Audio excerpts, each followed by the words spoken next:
जांबमुनी मोची समाजाच्या वतीने सामुदायिक विवाह।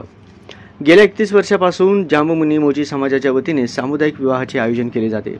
मोची समाज हा मागासलेला व गरीब असल्याने विवाहाचा आवाढव्य खर्च परवडत नाही। त्यासाठी समाजातील ज्येष्ठ लोकांनी दरवर्षी गरजू गरीब मोची समाजातील लोकांचे सामुदायिक विवाह करण्याचा निर्णय घेतला होता। त्यानुसार प्रतिवर्षी हा विवाह सोहळा होतो।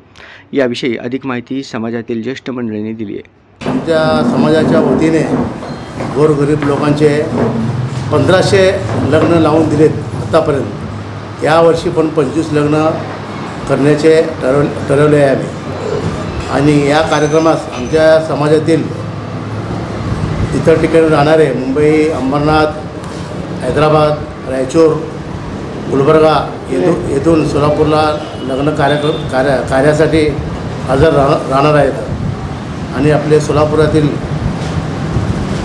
सर्व आमदार, खासदार, मंत्री उपस्थित राहणार आहेत। या कार्यक्रमात समाज बांधवांनी उपस्थिती राहून कार्यक्रमाची शोभा वाढवावी ही विनंती। या समाजाला दानशूर व्यक्ती नारायण पेटकर असू द्या, विठ्ठल कर्पूर जाधव असू द्या, प्रणिती शिंदे असू द्या, विजय देशमुख मालक असू द्या, असं दानशूर व्यक्ती या कार्यक्रमासाठी सरळ हाताने मदत करतात आणि जास्तीत जास्त सिंहाचा वाटा माननीय नारायण पेटकर बंधू यांच्या माध्यमातून विवाह सोहळा संपन्न होतो। 1 मे रोजी दुपारी 12:31 बापूजीनगर पटांगण येथे हा भव्य दिव्य हा कार्यक्रम सामुदायिक विवाह सोहळा साजरा होत आहे। तरी समाजाच्या सगळ्या बांधवांनी या कार्यक्रमाला सहकार्य करावं असं मी विनंती करतो। आज त्यागात म्हणजे आता 31वा वर्ष आहे, मग कुठेही न थांबता आता 30 वर्ष तर पूर्ण झालेलं आहे गेल्या वर्षाला। आता 31चं वर्ष आहे। 1 मेला लग्न आहे आणि 2 दिवसामध्ये 2 दिवस किंवा 3 दिवसात लग्न पार पडणार आहे।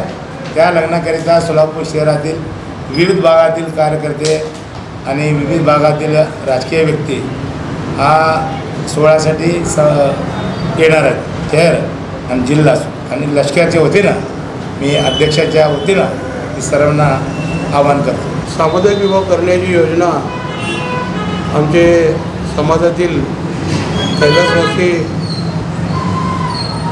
खरेप्पा जंगम, मारेप्पा जंगम, रामकुमार जंगम, मैसप्पा साहेबळू, चंद्रप्पा मेत्रे व हनुमंतू जंगम अनेक मान्यवरांनी आम्हाला या ठिकाणी जे गरीब नागरिक आहेत कैलासवासी मौन असावे की गरीब लोकांना त्यांना कर्ज घेऊन व ते कर्ज मुलगा मोठा झाल्यानंतर ते फेडता येत नाही अशी एक गोष्ट होतच आहे। पण त्यांनी निर्णय घेतला की सामुदायिक विवाह करण्यासाठी आम्हाला 25चं आम्ही थांबलेलं आहे। पण आम्हाला जर अचानक अजून आले तरी त्यांना परत न पाठवता आम्ही लष्करी विभागाच्या वतीने 1 तारखेला या ठिकाणी 12:31 लग्न होणार आहेत। या लग्न समारंभासाठी सर्व चॅनल बंधूंना, सगळे आमचे जे या शहर आणि जिल्ह्यातल्या नेत्यांना अध्यक्षाच्या वतीने की आपल्याला कळकळीची विनंती आहे की आपण आशीर्वाद देण्यासाठी नववधूला आपण यावं अशी मी कळकळीची विनंती करतो।